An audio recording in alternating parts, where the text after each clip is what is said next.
السلام علیکم ورحمۃ اللہ وبرکاتہ۔ ایک دن حضرت سلیمان علیہ السلام کو لوگوں کی دعوت کرنے کا خیال آیا۔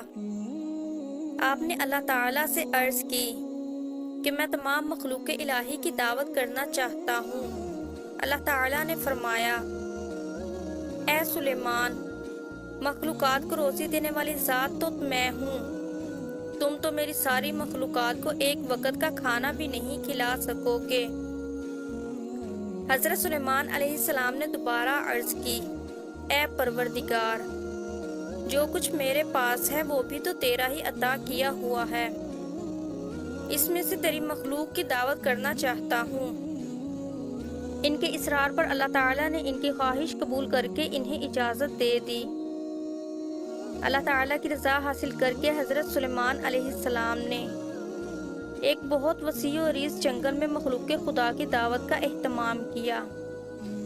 انہوں نے جنات کو جنگل صاف کرنے اور وہاں صاف و شفاف دریاں بچھانے اور مشرق سے مغرب تک کی تمام اشیاء خوردنی لا کر جمع کرنے کا حکم دیا۔ آپ نے ہوا کو حکم دیا کہ وہ فرش زمین کو اٹھا کر فضا میں معلق کر دے، تاکہ ساری زمین پر بسنے والی مخلوق اس دعوت خاص کا نظارہ کر سکے۔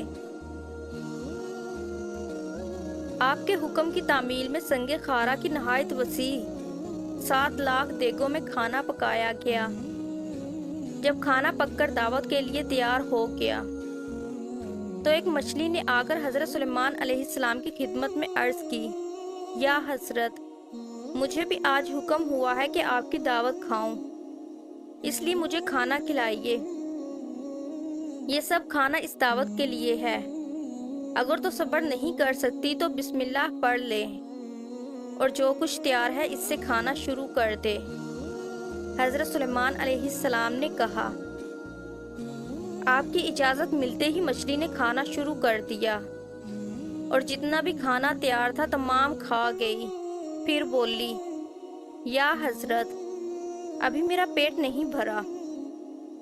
اے مچھلی، تو تمام مخلوقات کا کھانا اکیلی کھا گئی ہے اور ابھی بھی تیرا پیٹ نہیں بھرا۔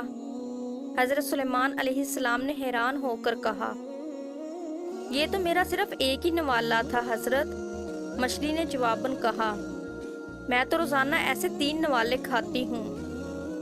پھر مچھلی نے شکوہ کیا، حضرت، اگر آپ کے پاس دعوت کا پورا سامان نہیں تھا تو آپ نے تمام مخلوقات خدا کی دعوت کرنے کا اعلان کیوں کیا؟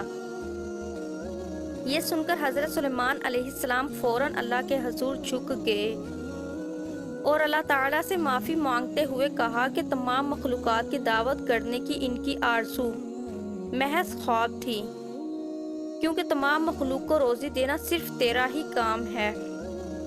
بے شک